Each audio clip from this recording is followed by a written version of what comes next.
Hello friends, गर्मी का time, आपके घर में जो भी छोटे नन्हे मुन्ने बच्चे हैं 10 साल की उम्र के पहले, उनको चिकन पॉक्स होने के चांसेस बहुत ज़्यादा होते हैं। अब ये चिकन पॉक्स जो है वेरिसेला जोस्टर वायरस से होता है। ये स्किन इन्फेक्शन है मेजरली।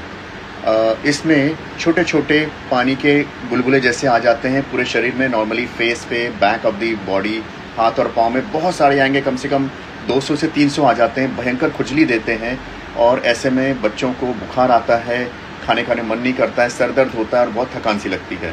इसका ट्रीटमेंट बिल्कुल सिम्टोमेटिक है, कोई विशेष दवाई नहीं है जब तक कि बहुत सीरियस ना हो। आपको बच्चे को आराम देना है, खूब सारा पानी देना है, हल्का फुल्का खाना देना है, उसकी स्किन को ठंडा रखना है। बहुत सारे क्रीम अवेलेबल हैं जिसकी वजह से ठंडा रख सकते हैं। बच्चों को जिसको होता है इसको अलग कर दें, क्योंकि जब बच्चे 2 होते हैं तो एक से दूसरे को होना ही होना है। इसकी वैक्सीन आती है प्रिवेंट करने के लिए, 13 साल के ऊपर दी जाती है, 2 वैक्सीन होती हैं। नॉर्मली ये बिल्कुल शांत है, घबराइए नहीं, 4 से 10 दिन में अपने आप चला जाता है।